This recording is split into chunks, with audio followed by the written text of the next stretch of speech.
चलिए आज हम स्टार्ट करते हैं कक्षा 12 का एक जो नया लेसन है वो है डी तथा एफ ब्लॉक के तत्व। डी तथा एफ ब्लॉक के तत्वों के बारे में जानने से पहले हमको ये पता होना चाहिए कि हमारी जो पीरियोडिक टेबल है उसमें हमारा डी और एफ ब्लॉक कहाँ है। तो ये रही हमारी आप ऐसे देखते होंगे, ये है हमारी आवर्त सारणी। आप ऐसे देखते होंगे, ये सॉरी जो थोड़ा और दूर बना दें, ये है हमारी आवर्त सारणी।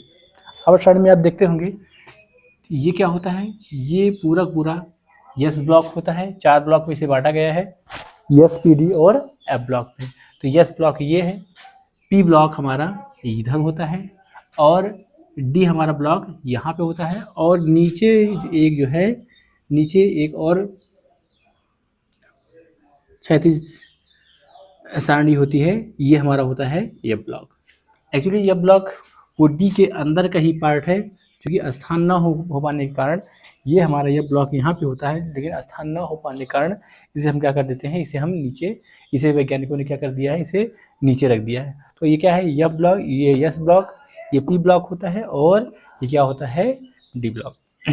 डी ब्लॉक का क्या करता है, डी ब्लॉक का काम करता है यस और पी को क्या करता है, जोड़ता है। इसलिए डी ब्लॉक को ये पुल का काम करता है या संक्रमण, इसलिए जो है डी ब्लॉक को संक्रमण तत्व भी कहते हैं। तो परिचय के बारे में जान लेते हैं। परिचय क्या है इसका, डी ब्लॉक क्या होता है, डी ब्लॉक, डी परिचय, सॉरी क्या है, परिचय।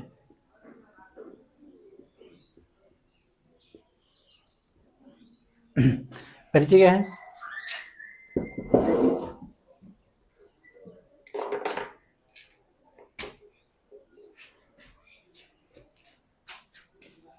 ठीक है, वे तत्व जिनका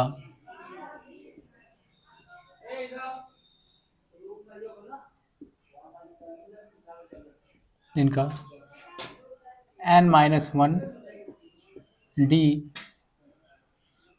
उपकोष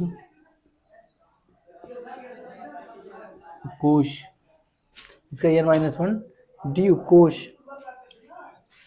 जिसका n-1 डी उपकोष अपूर्ण होता है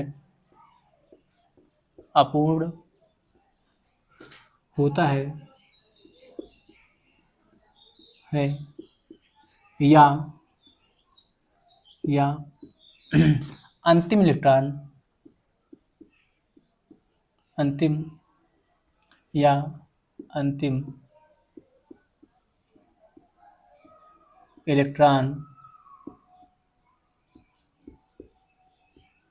अंतिम इलेक्ट्रॉन क्या होता है, n-1 डी उपकोष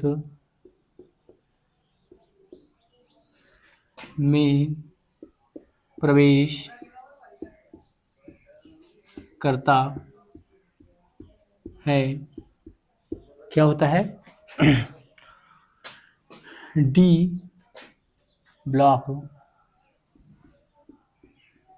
के तत्व कहलाते हैं। ध्यान देने वाली बात यह है कि इसका डी उपकोष में इलेक्ट्रॉन या तो प्रवेश करेगा, या तो क्या होगा, n-1 डी उपकोष में या तो इलेक्ट्रॉन प्रवेश करेगा, या क्या होगा, आंशिक रूप से क्या होगा, ये भरा होगा। इसके साथ इसमें एक और खासियत होती है कि इसका डी उपकोष जो होता है, सॉरी इसका यस उपकोष जो है, बाहरी कोष क्या होता है, बाहरी यस उपकोष क्या होता है, या तो पूर्ण होगा अथवा अपूर्ण भी हो सकता है। इसका अंतिम या बाहरी इसका बाहरी यस उपकोष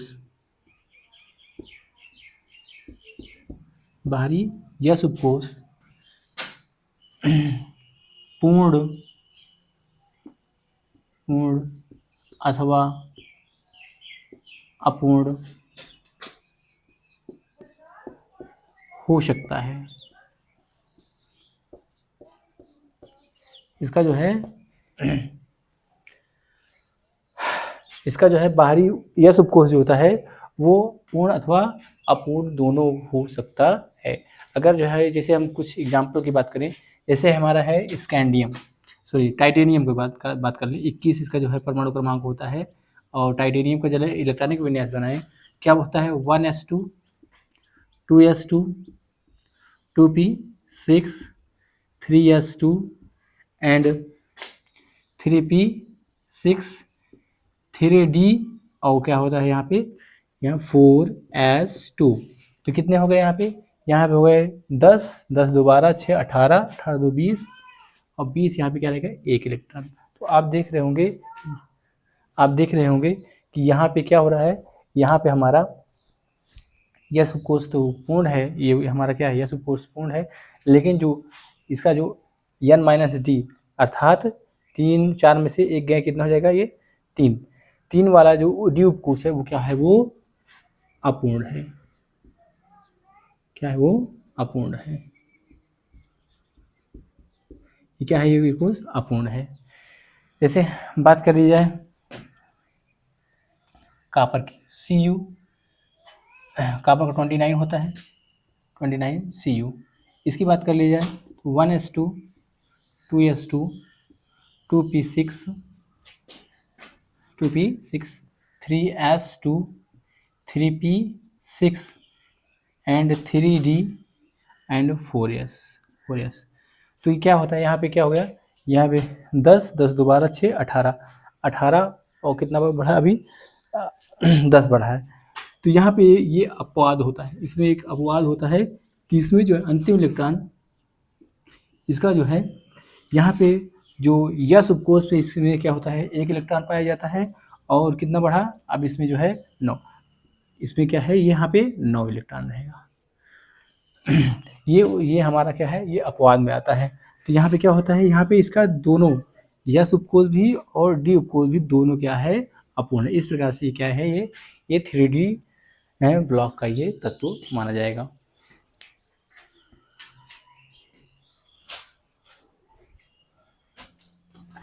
क्या है, संक्रमण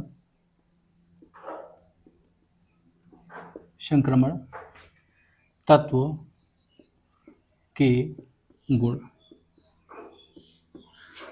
संक्रमण तत्व के गुण। तो पहली बात इसकी बात कर लेते हैं, क्या इसकी बात कर लेते हैं, ठीक। समझा, संक्रमण तत्व के गुण। तो पहला है क्या, इलेक्ट्रॉनिक विन्यास।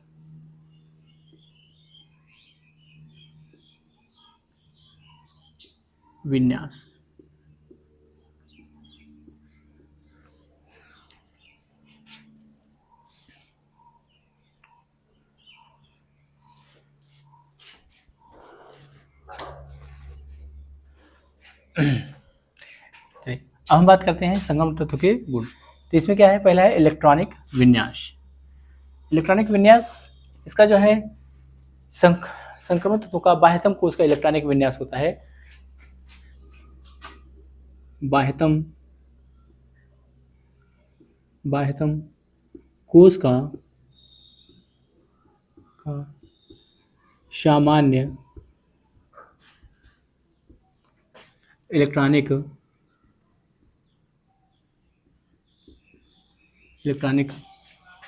विन्यास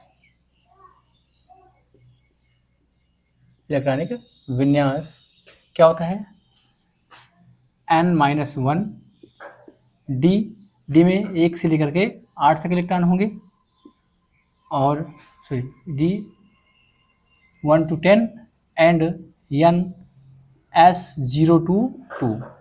इसका सामान्य इलेक्ट्रॉनिक विन्यास क्या होता है, n-1 डी 1 से लेकर के 10 तक इलेक्ट्रॉन हो सकते हैं, और n वाले को n-s में 0 से लेकर के 2 इलेक्ट्रॉन हो सकते हैं।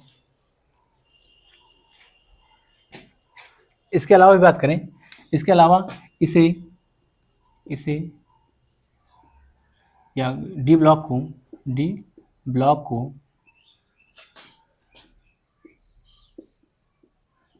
को 4 श्रेणियों में बांटा गया है। गया है। कौन कौन से पहला है 4 3s 3D श्रेणी, 3D श्रेणी। दूसरा है 4D श्रेणी और तीसरा है 5D श्रेणी और चौथा है 6D श्रेणी। इस श्रेणी में क्या होता है, जो अंतिम इलेक्ट्रॉन जो है 3D उपकोष में प्रवेश करता है, इसमें तत्वों की संख्या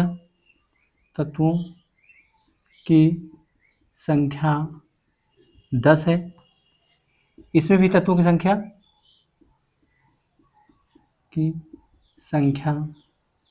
क्या है, 10 है। इसमें भी तत्वों की संख्या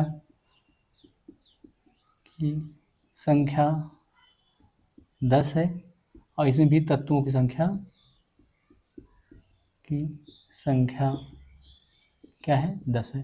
कहने का मतलब यह है कि इस श्रेणी में टोटल तत्वों की संख्या कितनी है, 10, 10, 20, 10, 30, 10, 40। तो इस श्रेणी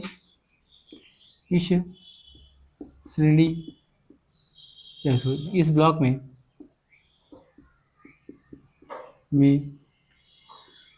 तत्वों में 40 तत्व रखे गए हैं।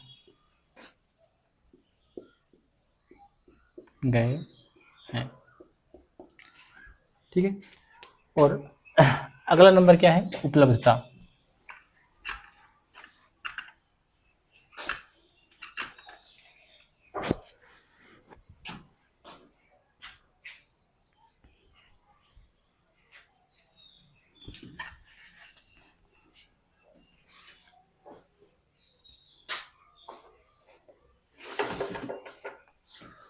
अगला नंबर है उपलब्धता।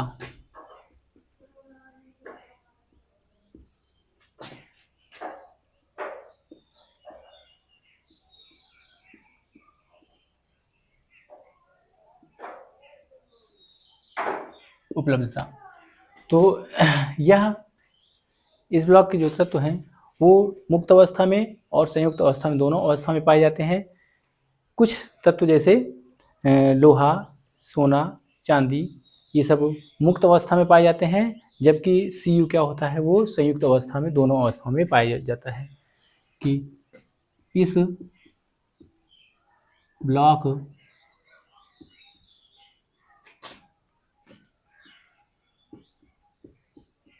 के तत्व मुक्त एवं संयुक्त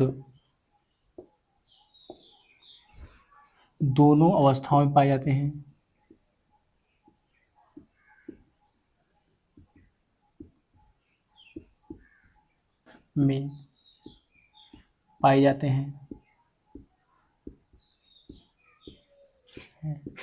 क्या है, AuPT। ये क्या है, AuPT मुक्त अवस्था में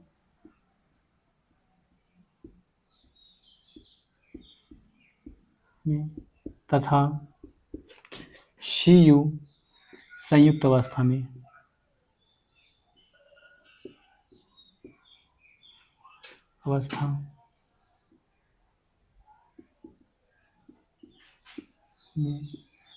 पाए जाते हैं। Au और Pt क्या होता है, मुक्त अवस्था में, तथा Cu क्या होता है, संयुक्त अवस्था में पाए जाते हैं।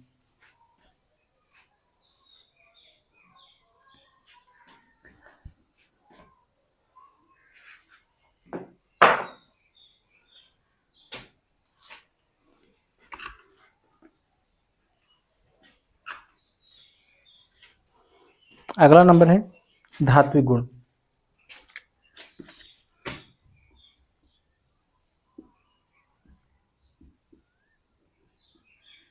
धात्विक गुण इस ब्लॉक के सभी तत्व क्या होते हैं, इस ब्लॉक के सभी तत्व धातु होते हैं। सभी धातुएं ठोस एवं कठोर होती हैं, परंतु जो है मरकरी क्या होता है, वो द्रवीय अवस्था में पाया जाता है। इस ब्लॉक के सभी तत्व धातु होते हैं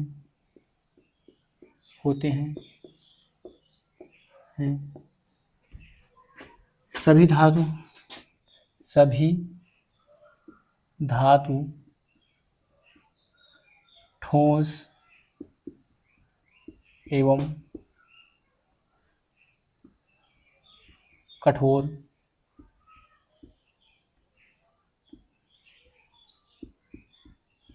होते हैं, परंतु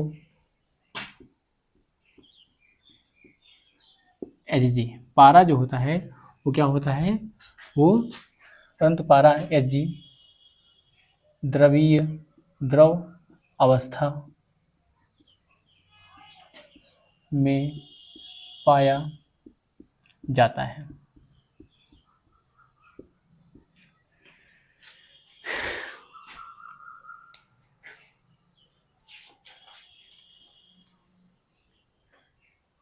तो आज के लिए इतना ही, बाकी जो है कल से देखेंगे।